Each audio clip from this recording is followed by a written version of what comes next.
And just remind you that we are continuing our series on foundations.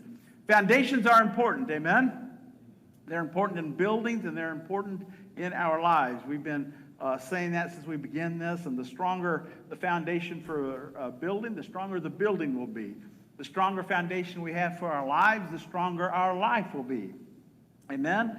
And part of what we've talked about is that sometimes we have unhealthy foundations, unhealthy beliefs in our life. And when we do, it takes real work to get rid of those, but we need to do those. And so this month we're doing a kind of a mini-series on faith as part of this foundation series. And it's important because this foundation on faith that we're doing is really preparing us for Easter as we celebrate the resurrection. And let me tell you, I'm really excited about our Easter service. We have several people that are getting baptized in water, and so I'm really excited about that. Please be in prayer for that service. Now, most of you know that I like to watch professional football. And if you don't know, you just may as well find out now, I'm a Dallas Cowboys fan. But that really doesn't have anything to do with it. I just thought I'd throw that out there, just in case you were wondering. I'm sure most of you were not. But one of the things that always happens at the end of every football season is there are head coaches that get fired for a variety of reasons. And sometimes they give those reasons, and sometimes one of the things that happened this year, I won't say who it was, but one of the coaches got fired for being a hard coach. He was just too tough. One of the things that somebody said these players that are coming into the league now, they just don't take to the hard coaching. And the reason I tell you that is because today's message, I might get fired if we have any tenderfoot Christians here. It's a hard one, and it's not hard because I make it hard. It's hard because Jesus tells us it's hard. And so if you're one of those, I just want you to know it's going to be like that today. And the reason for that is because today's passage challenges our faith. I don't know if you've run into this along the way in your relationship with Christ, that you're going along, you're reading, you think you're doing pretty good, you're trying to grow in this relationship, and then you run into one of those passages that really challenges your faith. Well, this passage is that way. It challenges our faith. And the reason for that is because Jesus asked a question that each of us must answer. And the correct answer will change the trajectory of our life. It will put our life on a new path. And I think that's really significant. Even if you've been following Jesus, the correct answer to this question will still take you into a deeper walk with Christ. So this morning, I want us to read our text in Luke chapter 9, verses 18 through 27. Once, when Jesus was praying in private and his disciples were with him, he asked them, "Who do the crowds say that I am?" That's an important question. They replied, "Some say John the Baptist, others say Elijah, and still others that one of the prophets of long ago has come back to life." There's a lot of opinions. "But what about you?" he asked. "Who do you say that I am?" Now he makes it personal. Peter answered, "The Christ of God." Jesus strictly warned them not to tell this to anyone. And he said, "The Son of Man must suffer many things and be rejected by the elders, the chief priests, and the teachers of the law. And he must be killed, and on the third day be raised to life." Then he said to them all, "If anyone would come after me, he must deny himself, take up his cross daily, and follow me. For whoever wants to save his life will lose it, but whoever loses his life for me will save it. What good is it for a man to gain the whole world and yet lose or forfeit his very self? If anyone is ashamed of me and my, the Son of Man will be ashamed of him when he comes in his glory and in the glory of the Father and the holy angels. I tell you the truth, you will not taste death before they see the kingdom of God. Well, let me background. We're jumping into Luke chapter 9, verse 18. It's kind of mid-passage here. So let me give you just a little bit of background. Luke chapter 9 tells how Jesus sent out the disciples to preach in the surrounding cities. And the result of that was the notoriety, the recognition of Jesus increased even more, which caused the people to ask this important question: who is Jesus? The teachings of Jesus, along with the miracles that he was doing, as well as the results of his preaching and the disciples' preaching, caused a lot of conversation in a lot of communities where people were asking the question, who is Jesus? And not only that, King Herod in the palace was asking, who is this man? Who is Jesus? A lot of questions. And then just prior to this passage that we read, Luke talks about Jesus feeding the 5,000. He fed 5,000 people with 5 loaves of bread and 2 fish. It was a tremendous miracle. And listen, they started with 5 loaves of bread and 2 fish, but when it was all over with, the disciples had to go pick up the leftovers, and they picked up 12 basketfuls of leftovers. That's one for each disciple. They didn't have that much to begin with. Their leftovers were more than what they had to begin. And that was enough. I just want you to think about it from the disciples' perspective. They're taking their basket, and they're like, they can look down in that basket. They can see in that basket. They can touch what's in the basket. They know what they had to start with. That's something that each one of them personally experienced. It's important because in this passage that we read, Jesus invites the disciples to go even deeper in their faith. And let me tell you, Jesus wants you to go deeper in your faith today. This morning, this passage invites you to take 3 steps to deepen your faith. The first step is having an answer, of having the faith to answer the question, who is Jesus? Faith to answer that question. Total ministry lasted about 3.5 years. At this time, approximately 3 years have passed when we come to this passage. It's at this point that Jesus asked the question, who do the crowds say that I am? 3 years have passed. Jesus asked the question, who do the crowds say that I am? And as we noted, everyone has an opinion, right? Have you noticed that? Everyone has an opinion. It doesn't matter what it is. Everyone has an opinion. But here's the thing. Not everyone who has an opinion has the correct answer. There's a lot of people who have opinions, but they don't have the correct answer. But what were the most popular opinions? Well, that Jesus was John the Baptist, he was Elijah, or that he was one of the prophets of long ago that has come back to life. No one, here's what's fascinating, no one thought that Jesus was just an ordinary guy. No one thought he was just an ordinary man, that he was just a man, that, hey, that Jesus, they all thought that something was special about him. And this morning, you may be sitting here, you may be watching online, and you may think that Jesus is someone special. And let me tell you, that's great, but that's not enough. To think, there's something unique about this guy. It's not enough. Jesus asked the question, who do the people say that I am? But he didn't leave that question there, did it? He made it more personal. He asked his followers a faith question. Who do you say that I am? Well, that's a different question altogether, isn't it? You see, Jesus asked you for that same decision today. Jesus asked the disciples for a decision. He wanted them to reach a conclusion. You've heard who the people say that I am, but who do you say that I am? And today, Jesus is asking you to reach a decision, to make a decision, to reach a conclusion about who he is. Who do you say that Jesus is?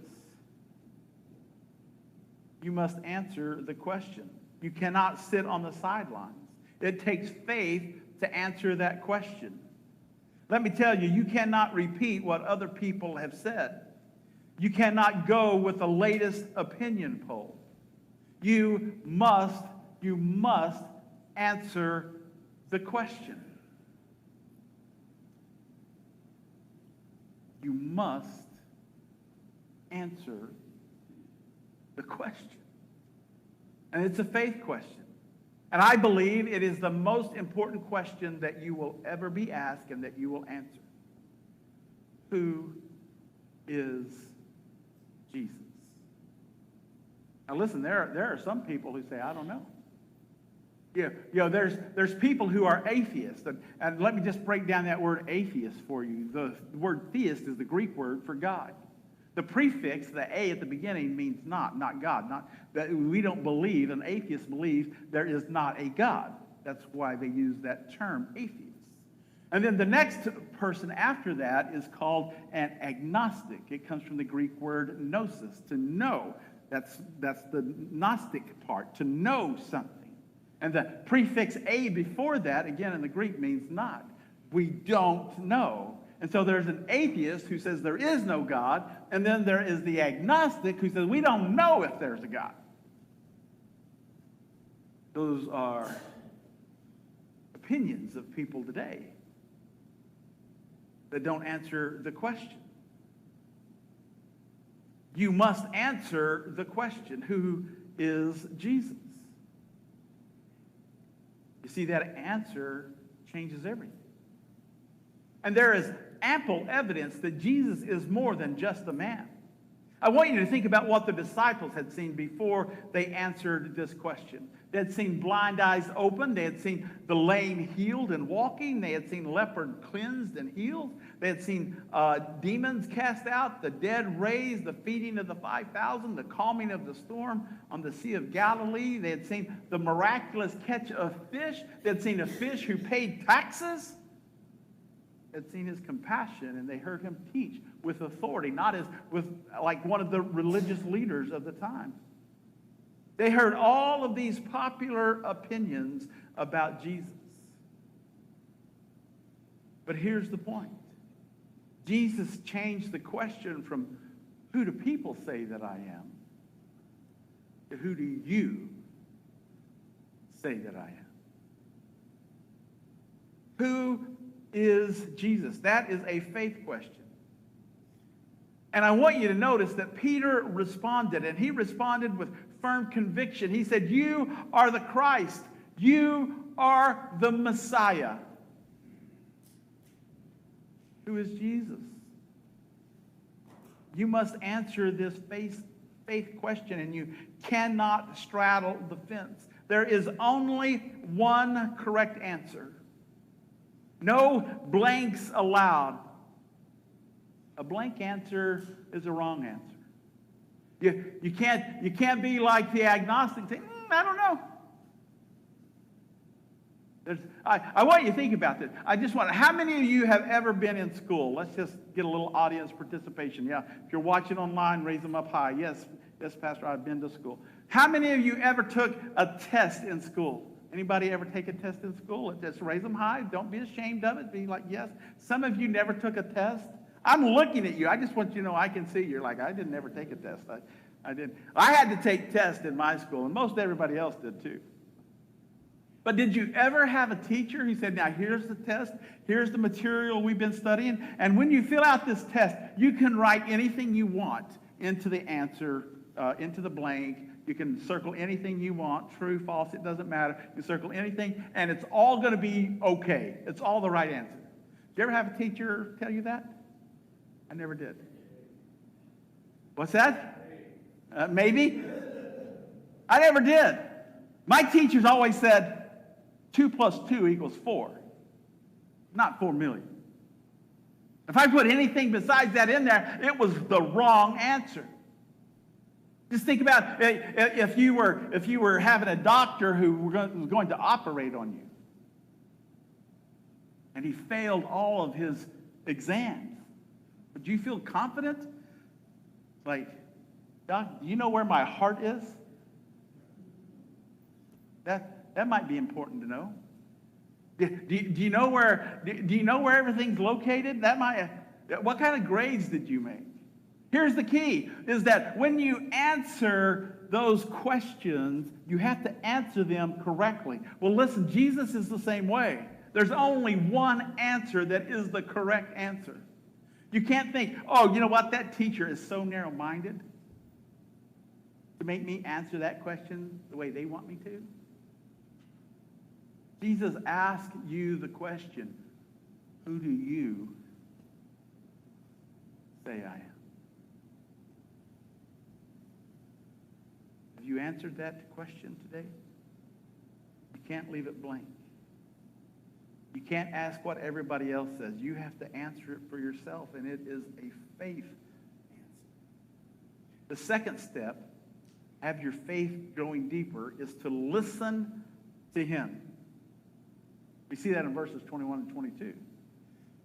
This is the first time that Jesus tells what will happen to him, that he will suffer and that he will die and that he will be raised from the dead. 3 years into his ministry, this is the first time that he says to them, I'm going to suffer, I'm going to be rejected, I'm going to die, and I'm going to be raised again. I read that and I asked myself this question, why? Why now? Why did he wait 3 years?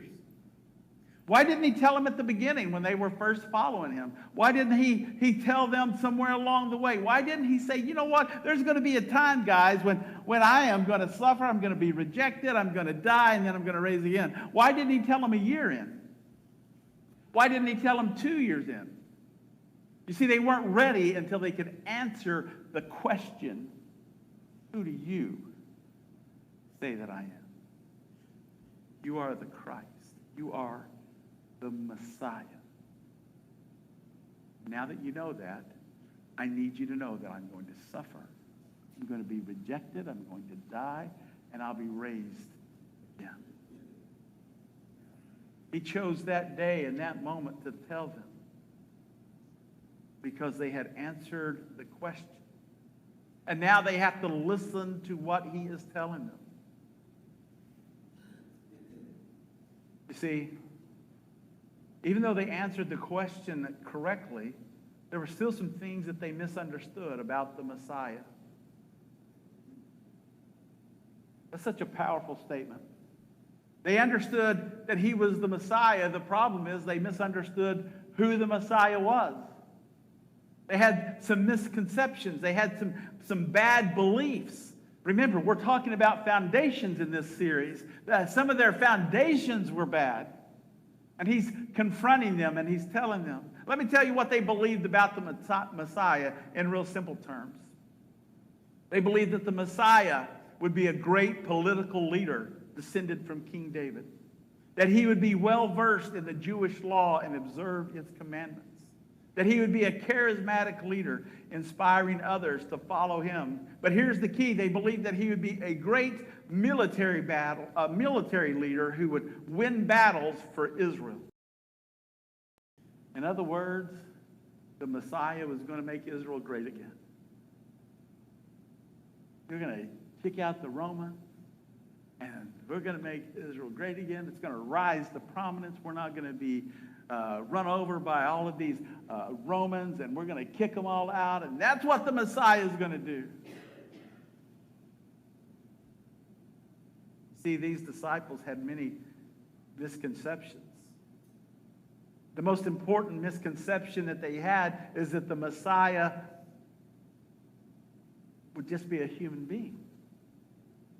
He wouldn't be God in the flesh. He wouldn't be incarnate. They didn't believe that. They thought he would just be a human being. They had been taught for many years that the Messiah, would be a political Messiah. Guess what? They had bad information. They had bad beliefs. May I remind you of a sad truth today, that there are a lot of people in a lot of churches that have bad information on who Jesus is. And not only are there a lot of people in a lot of churches, there are a lot of people who are not in churches that have bad information about who Jesus is. Jesus wanted the disciples to know that what they believed about the Messiah was not accurate. That God did not send him to be a political Messiah. God sent him to be a suffering servant. The role of the suffering servant is laid out in Isaiah chapter 52 and chapter 53. So why is Jesus telling them this important information at this time? It's because he is preparing them for what is to come. Because when the time comes for him to suffer and to be rejected by the religious leaders, when the time comes for his death and his burial, and then ultimately his resurrection, he wanted his disciples to trust him. And if they've been listening to him, they can. Now here's what's so fascinating about all of this. If you fast forward to the end of Jesus' life, and the disciples are there and they see him crucified, they see him suffer, they see him rejected, they see him die, they see him placed in the tomb. They're confused. They're worried. Their beliefs are shaken. And here's the thing. Jesus had told them, this is what's going to happen, and I will be raised on the third day. This foundation series is about, do we have the right beliefs? They had been so heavily programmed by this other information about who Jesus is, who the Messiah is, that when Jesus died, they still couldn't see it. We thought he was the Messiah, is what they said. We don't know. We thought he was the one. And after he was resurrected, then he had to go back and he had to kind of pull them back together. Don't you remember I told you that? Like, oh yeah. What kind of beliefs do we have been ingrained in us that we've learned from other people, that we've learned from our culture? Listen to me. From people we've looked up to, from people that we've respected, that we believe about Jesus, that simply aren't accurate. It happens more often than we dare want to admit. Jesus had told these disciples a prophetic truth that the religious leaders would reject him.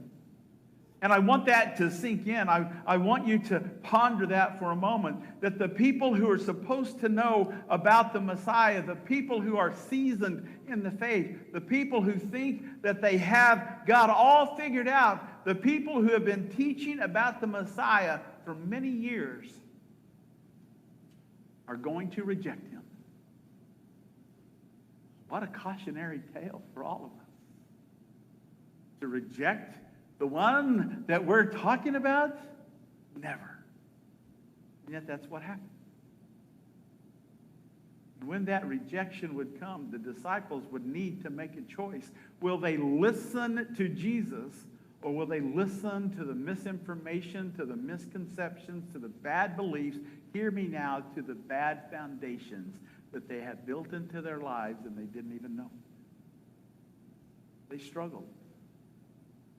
See, the second step for a deeper faith this morning is this. Are you listening to him?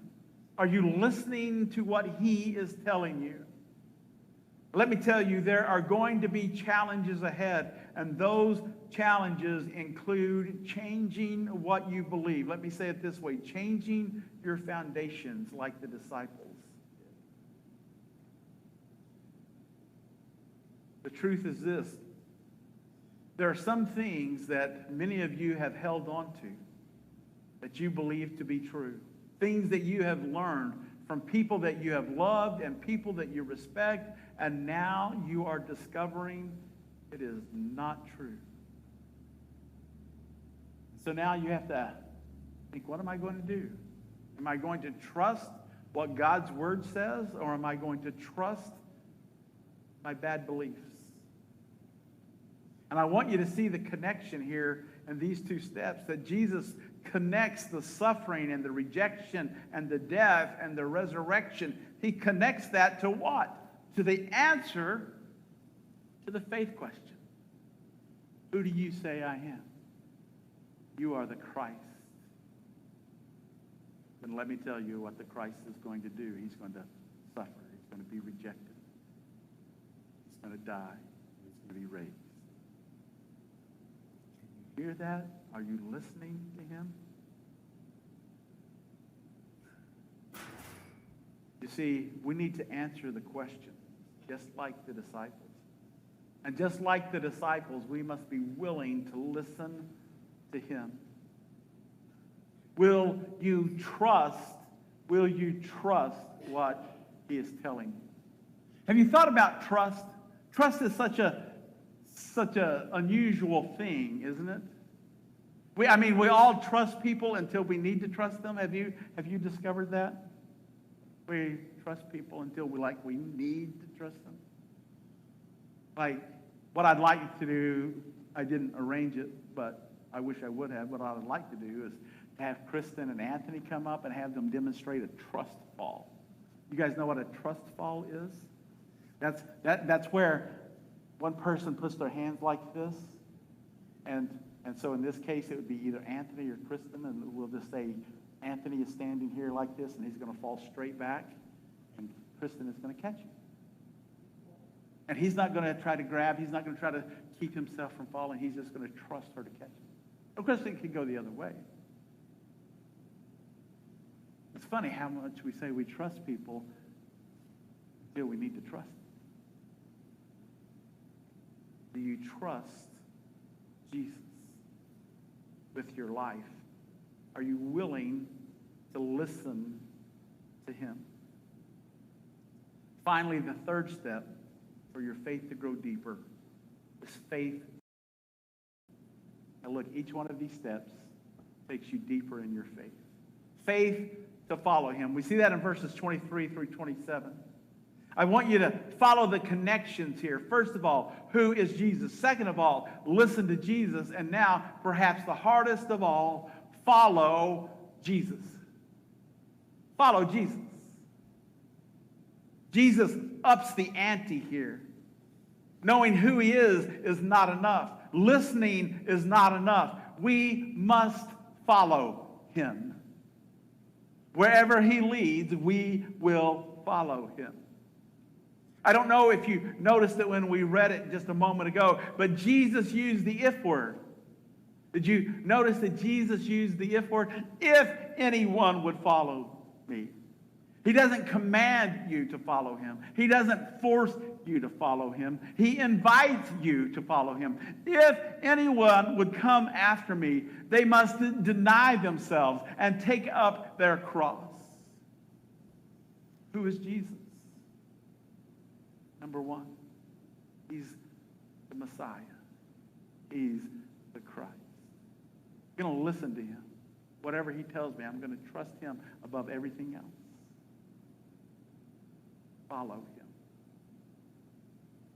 What does that mean? He tells us.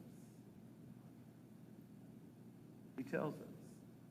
You see, everything that Jesus has done in the 3 years of his ministry has been leading to this, to the call to follow him. The question for the disciples and the question for us this morning is this: will you follow him the way that he describes? Not the way that you want to follow him. Are you ready to deny yourself? Are you ready to live a life that is not about you? Are you ready to give up your passions and your pleasures of this life? Are you ready to give up your plans and your dreams that you have for yourself and listen to him and to follow him? I want you to think about the disciples. These men were fishermen, zealots, and tax collectors. They all had occupations, and Jesus called them to leave it all. To leave it all. I would ask you how many of you are ready to give up your job, but I know some of you would be like, yeah, I'm ready.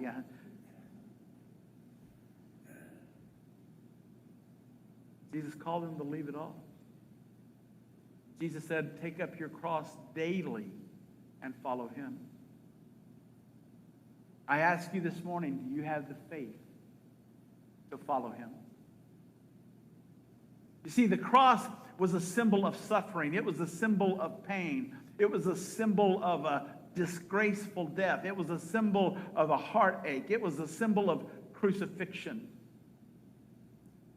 I want you to imagine for a moment how the disciples might have felt when they were told that this great political warrior Messiah was not going to beat up Rome and to kick them out of the land of Israel.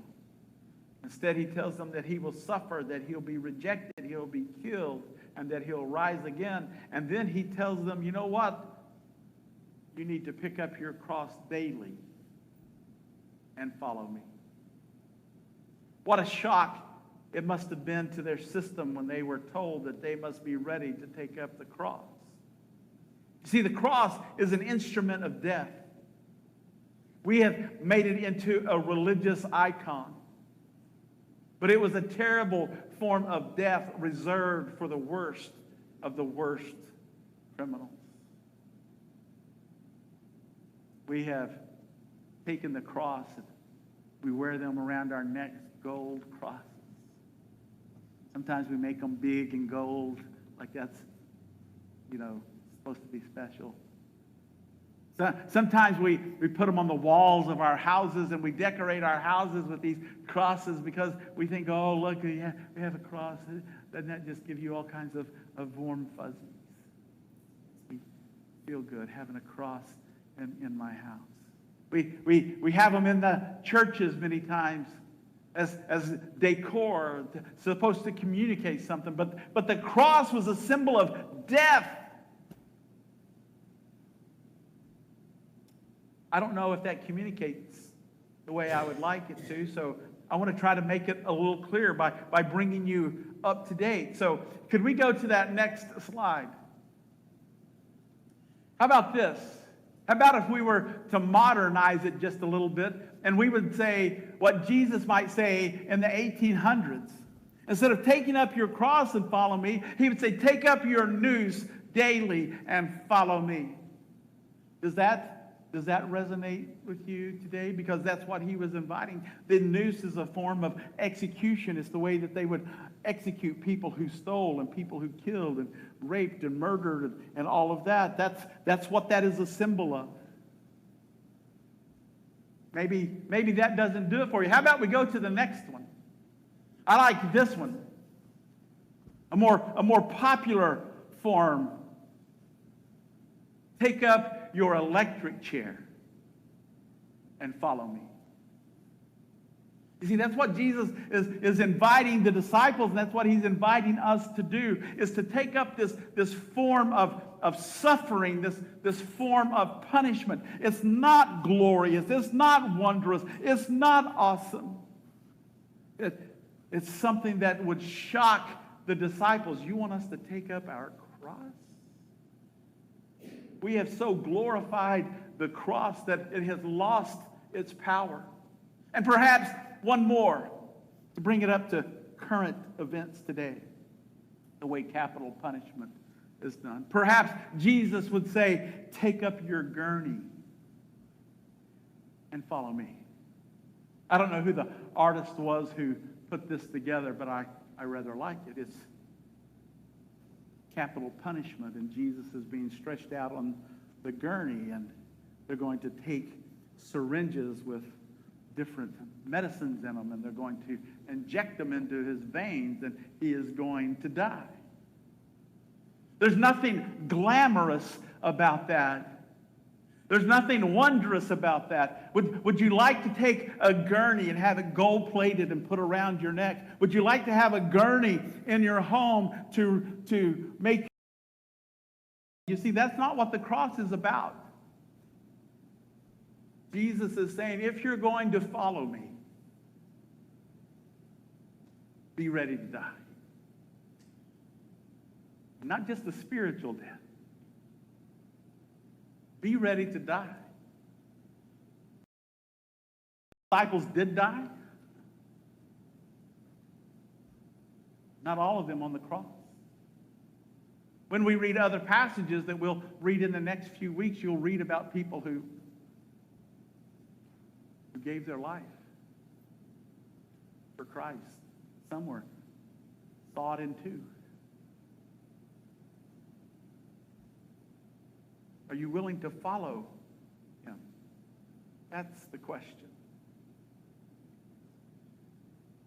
You see, from this point on in the life of Jesus and the disciples, the shadow of the cross is ever present. Did you know that a condemned person had to carry the beam of the cross, which weighed approximately 110 pounds, on his shoulders, and he had to carry that to the place of execution? To Jesus, it was on the hill called Golgotha. Taking up one's cross meant to carry the beam to the site of execution and through the town where people were jeering and mocking where the mob was. As I was researching this, I read that a noted scholar, William Barclay, tells us that Jesus would have had a very vivid experience of cross-bearing when he was just 11 years old. William Barclay tells us that in a little town that no longer exists, but it did in biblical days, it was 4 miles away from Nazareth. Remember, everybody traveled by foot. 4 miles away from Nazareth, where Jesus grew up. When Jesus was approximately 11 years old, a group of rebels under Judas the Galilean, who, by the way, Jesus does refer to in the New Testament. Judas the Galilean armory, and he sacked it and pillaged and took all their weapons and killed Roman soldiers. So the Romans, in retaliation, they marshaled all their forces. They came and they burned that city to the ground. They took the women and the children and sold them into slavery. And then they lined up 2,000 men, whether they were guilty or not, and they lined up the road with these 2,000 men crucified on crosses, all the way to the town of Nazareth. Jesus, as an 11-year-old boy, would have a very vivid idea of what it means to take up your cross. And now Jesus has asked the disciples, "Who do you say that I am?" They have answered, "You are the Christ." And Jesus invites. He doesn't command and he doesn't demand. Invites the disciples to take up their cross. He invites us to voluntarily take up the cross and to follow him. The cross was never something that you voluntarily took. It was imposed. It was forced upon you. The cross was a one-way ticket to death. For anyone who is a disciple or a follower of Christ, it means that our loyalty to Jesus is above everything and everyone else. We must be willing to die for him and to not turn our backs on him. I want to remind you today that taking the cross is something that we choose to do. That we choose to do. So let me come back to where I started with this point. Do you have faith to follow him, wherever that may lead? Do you have faith to give up your past and your present and your future? Do you have faith to follow him concerning every area of your life? Who you'll marry, your occupation, everything concerning your future. Jesus led the way with his cross, and now he invites you and me to pick up the cross and to follow him wherever he leads. To follow Jesus is to live a life of total commitment, even to the point of suffering and martyrdom. And when you read the New Testament, that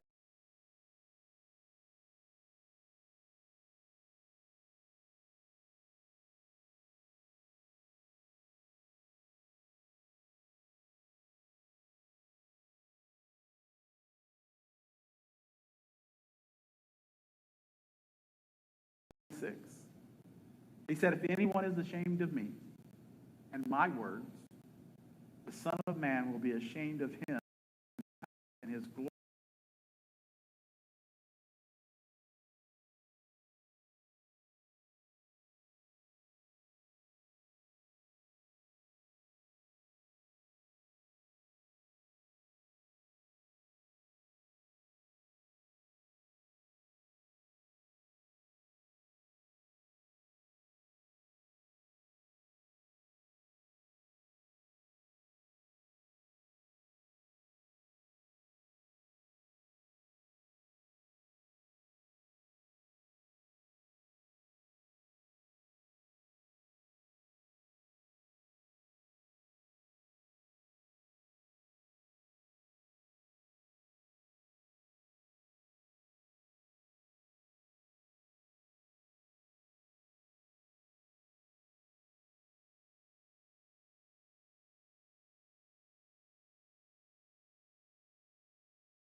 listen to him.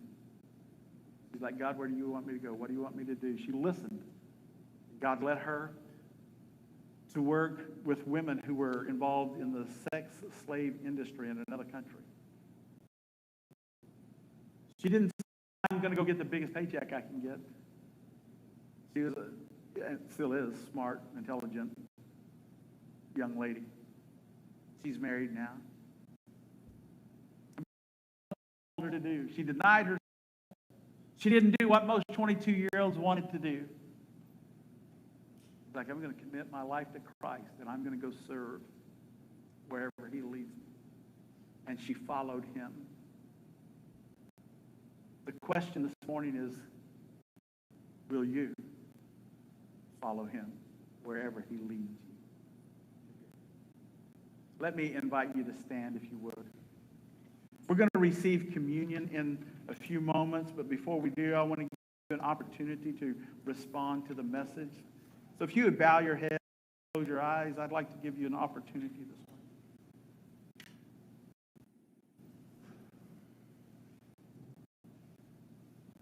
Perhaps today you would say, I need to answer the question, who is Jesus? I've been sitting on the fence, and today I need to answer the question, who is Jesus? If that's you, I'd like to pray for you today. Would you raise your hand? Perhaps today you're here and you say, Pastor, I need to listen to Jesus. I need to listen to what he's telling me. If that's you, would you raise your hand? I'd like to pray for you today. Thank you. Finally, today you would say, Pastor, I need to follow him wherever he leads. I need to have that kind of commitment to take up my cross, to deny myself, and to follow him. If that's you, would you raise your hand? I'd like to pray for you today. Thank you. Thank you today for every person. Thank you for those watching online, those who will watch. We pray, God, that today that you would speak to our hearts and lives. We pray, God, that you would help us to answer the question, who is Jesus? On the fence, we can't be spectators. We can't sit on the sidelines. We can't say, I don't know. God, we've got to answer the question personally. Father, help us to listen. Jesus is saying to the direction he has for our lives. Lord, help us to follow you wherever you have us to go. Lord, help us like Marie to go wherever you would have us to go. Lord, if that means leaving the comforts of our own home, leaving our own town and going someplace else, if it means letting go of a job just because we need to follow you, God, help us to be willing to do whatever you call us to do. Lord, that we would be completely and totally unashamed, sold out, committed, dedicated to you. I ask these things in